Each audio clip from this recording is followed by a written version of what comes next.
আসসালামু আলাইকুম everyone, welcome to our new cooking channel. আজকে আমরা আপনাদেরকে রান্না করে দেখাবো খুব মজাদার মহিষের মাংস।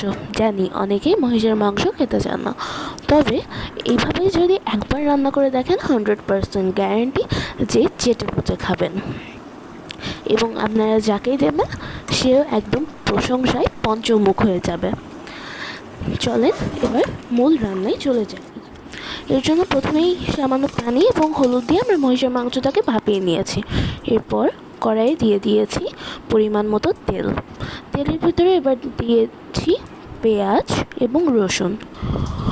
পেঁয়াজ আর রসুনটাকে এবার ভালো করে ভেজে নিতে হবে। ভালো করে ভেজে নিচ্ছি বলতে একটুখানি বাদামি করে নিতে হবে, যাতে পেঁয়াজ রসুনের যে স্মেল রয়েছে সেটি চলে যায়। এরপর দিয়ে দিয়েছি গরম মশলা, গোটা গরম মশলার ভিতরে রয়েছে তেজপাতা, বড় এলাচ, ছোটো এলাচ, লবঙ্গ, গোলমরিচ, জয়ফল এবং জয়ত্রী। এবার এগুলো দিয়ে একটু ভালো করে ভেজে নিতে হবে, যাতে মশলার ফ্লেভারগুলো বের হয়ে আসে। এরপর আমরা দিব বাটা মশলার ভিতরে রয়েছে আদা বাটা, রসুন বাটা এবং মরিচ বাটা। ঝালটা আপনারা আপনাদের টেস্ট অনুযায়ী দেবেন। এখানে আমরা একটু ঝাল বেশি খাই বলে মরিচ বাটাটা এখানে আমরা বেশি করেই দিয়েছি। এরপর ততক্ষণ পর্যন্ত নাড়াচাড়া করে নেব যতক্ষণ না এই মশলাগুলো একটু গলে যায়, কারণ এই মশলাগুলো ঠান্ডা ছিল তো, এর জন্য। এরপর আমরা দিচ্ছি একটু গুঁড়া মশলার ভিতরে আমরা দিচ্ছি জিরা গুঁড়া, মরিচ গুঁড়া আর হলুদ গুঁড়া। এরপর এই পুরো মশলাটাকে আমরা ভালো করে মিশিয়ে ভেজে নেব।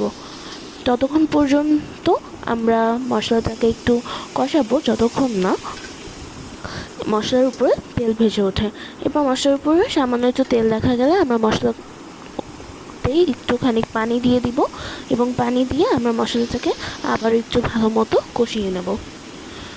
কষিয়ে নেওয়া হয়ে গেলে যখন মশলাটার কালারটা এরকম হয়ে যাবে এবং তেল ভেসে উঠবে উপরে, তখন দিয়ে দেব সেই ভাপিয়ে রাখা মহিষের মাংস। এবার মহিষের মাংসটা দিয়ে ভালো করে আমরা নেড়ে চেড়ে রান্না করে নেব বেশ কিছুটা সময়। এখানে প্রায় 10 মিনিটের মতো আমরা ঢাকনা দিয়ে রেখে রান্না করে নিয়েছি। এরপরে আমরা ঢাকনাটা তুলে আবারও বেশ কিছুক্ষণ নেড়ে চেড়ে দিব। আর মহিষের মাংস থেকে কিন্তু এরই মধ্যে অনেক পানি বের হয়ে যাবে, সেই পানিতেই কিন্তু মূলত মাংসটা অর্ধেকের বেশি সেদ্ধ হয়ে যাবে। এরপর আবারও আমরা সামান্য কিছুটা নাড়াচাড়া করে এরপর আমরা ঢাকনা দিয়ে দেব। ঢাকনা তুলে আবারও আমরা কিছুটা নাড়াচাড়া করব যতক্ষণ না মাংসটা খুব ভালো করে সেদ্ধ হয়ে যাচ্ছে। এরপর আমরা দিয়ে দিচ্ছি কিছু গোটা লাল মরিচ বা শুকনো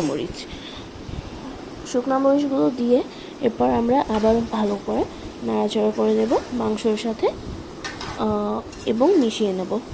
এরপর আমরা সর্বশেষ যেটা করব, আমরা যে যার মতো যতটুকু মাংসতে ঝোল রাখতে চাই সেই অনুপাতে আমরা পানি দিয়ে দেব। এরপর পানিটা দিয়ে আমরা মাংসর সাথে ভালো করে মিশিয়ে একটু নাড়াচাড়া করে নেব এবং ঢাকনা দিয়ে দেব। আমার কাছে মনে হয়েছিল যে ঝোলটা কম হবে, এর জন্য আমি আর একটু পানি দিয়ে দিলাম। এরপর কিন্তু আপনারা ঢাকনা দিয়ে দেবেন। এরপর যেটা করবেন, মাংসতে খুব সুন্দর একটা কালার চলে আসবে ঠিক এরকম। এরপর আপনারা পরিবেশন করতে পারেন আপনাদের পরিবারের সামনে, এবং আশা করছি সব খুব তৃপ্তি সহকারে খাবে।